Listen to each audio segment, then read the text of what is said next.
and right. beat up and whatnot. Right. It A was population of 550 something? 580. 580, right. One of the newest prisons? And what happened was, and it's kind of strange why Sargent was a Republican, a good governor. All right. Yes, he was. You got to give him. You got to give a He was a Republican good his friend. due. You got to give him his due. Yes. But he brought in a black commissioner of correction. It was a good commissioner, Right. John Boone. Right. At the time, they were bussing in Boston, and the racial tension you could cut with a butter knife. Oh yeah, it was terrible. It was unbelievable. Oh, yeah, it was terrible. And the guards, I rode you the didn't buses. have a lot of black guards in Walpole. You didn't have a lot of black guards anywhere throughout the entire correctional system. They went at this guy Boone. Yes. And even the newspaper, the Boston Herald, That's right. had put Boone the Coon. That's right. That's what the guys, During all that racial tension, that's what the guys how were could calling you him. say Right. that? Right. Boone the Coon. It was terrible. I mean, it was absolutely terrible. But these were the conditions. The guards went out on strike with the specific intent that the prison would explode and that there would be a body count, and they would blame John Boone as being responsible. That's right. Now, if you read the statutes in Massachusetts for first-degree murder, premeditated malice, afterthought, Right. well, you went on strike with the specific intent that someone's going to get killed in there. Absolutely. If somebody got killed in there, then you're responsible for murder.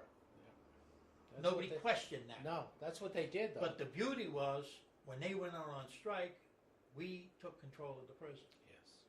Nobody got slapped, let alone killed. Oh no. We ran the prison for 12 weeks. Set And up they negotiations thing. Oh yeah. They about that. panicked. 17 Guards panicked. 1,700 volunteers, straight people, Yeah. never been in prison before, walked in without to manage and help and just watch. They didn't do. They took Observers. notes. And observers. It was the observer program. Yep, 17. It was awesome. And what was great is that when they came off their shifts, they had to write reports. Yes, yes. Now, Wonderful. at the time, I didn't know they were doing that. Oh yeah, Phyllis Ryan, wonderful. The lady who kept all those notes. What a beautiful lady. What did all But that. the funny thing management. is when Jamie is talking to me on the, we're doing the book, and I would be explaining to her the situation, she would say to me, "Oh yeah, ba ba ba ba." Right. I said, "Jamie, how do you know that?" Right? And she fluffed it off. Uh-huh. Right? And it happened a couple of times. And then one time, as I was trying to explain something to her that was delicate, that, so listen, you can't, certain things you can't put in a book and blah, blah, blah, blah. And I was explaining something to her, and she fed it right back to me. "Oh yeah, blah, blah, blah, blah." I said, "That's it." I swore. I said, "How do you know that? There is no way in this world you have that information." She says, "Are you crazy?" And she points, she had like about 8 boxes Of all the notes. of all the notes Yeah. from the. I didn't know that they did that, I thought you did. and well, it worked out real good in that it showed her that I wasn't bullshitting her No, yeah, that's right. because it was verified by notes. By notes, Other notes, observers oh, yeah. who watched the stuff go Oh, down, yeah. and they said exactly what I said. And this is how it This actually happened. is how it happened, right? You know what I yeah, mean? yeah. I mean, they played a game with us in there. We had the American Arbitration Association in there, and it was an elaborate scheme on how to make the elections, on who was going to represent the prisoners. Right. And they took shoe boxes, all right, and there were clusters of inmate observers, outside observers, the guards union, the administration, arbitration association, and there was in groups. And one group would have the boxes, and they would open up a shoe box, close it, seal the edge, put it at the end of a table. Another group was standing there as inmates came from the cell block. Another group was at the door verifying who each guy was. Each person was. Right, that's who he was supposed Oh to be. yeah, well we wanted. Came in, at the end of the table was a pencil. The guy was given one piece of paper. He walked up, and the observers couldn't see what he wrote, Right. but they saw he had one pencil, one piece of paper.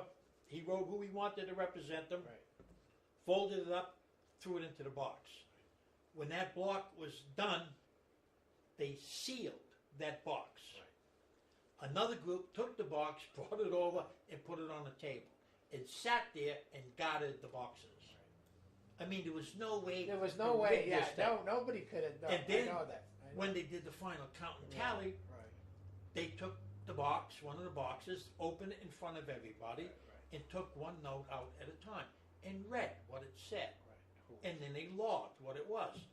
The National Prisoners Reform Association, which was our prison union, won 96% of the vote. 3 months later, Department of Corrections says, we rigged the elections. I know. They said the same thing with me when I was, of course I was on 3 of Frank Sargent's task force, and when I went out, the 1,200 prisoners petitioned the governor's office and Jack Backman, Senator Backman, that I was their representative outside because of the prisoners union, and they said the same thing. You know, when I went, they had to sign.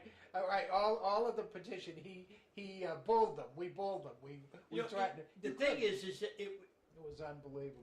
You thought it was totally insane. You're right. It made no rational sense doing what they did, because here was the ideal opportunity where all prisoners were on board. Whatever program you brought in, they would have went along with it, and you could have set up the best rehabilitative programs in the world. In the world, in the United States. And they went in the other direction. They did. It was a shame. Now, why they did that is what we'll get into in the show.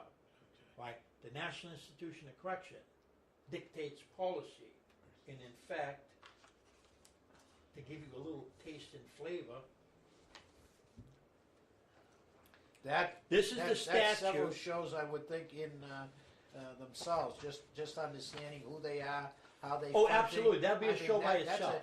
And anybody that's interested in teaching and understanding this in colleges, I want to make sure that they call you or call us. Right.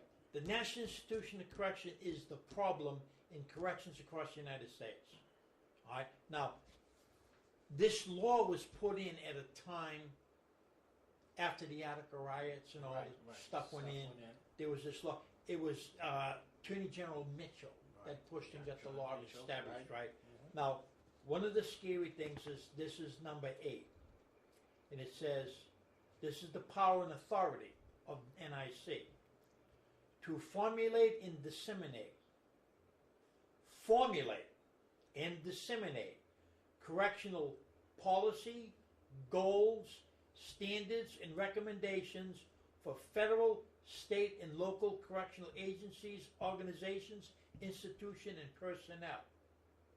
Excuse me? Anybody who has anything to do with. Every state has its own separate sovereignty, makes its own correctional laws, rules, and regulations. Not what that says. That's not what this is saying. Nah, that's right.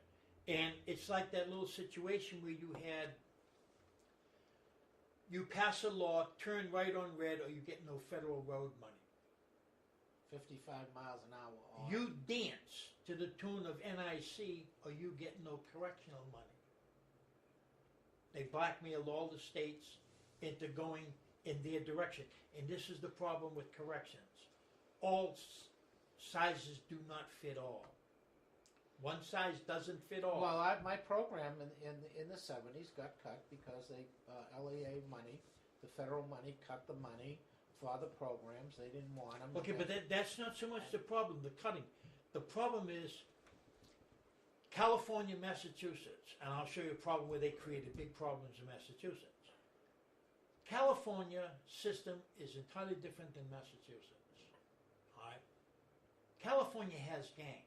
They have the Bloods, they have the Crips, they have various white supremacist groups. They got the Chicanos, they got the Mexican Mafia. I mean, they have gangs. They're loaded with gangs. Massachusetts doesn't have gangs. NIC puts money out for gangs in prison. Massachusetts snatches the money, and in the max section of Walpole, which is 8 cell blocks, they take 4 of the cell blocks, 45 men, which comes out to 180 cells, and create gang blocks. Who ends up in the gang blocks? 95% of the people in the gang blocks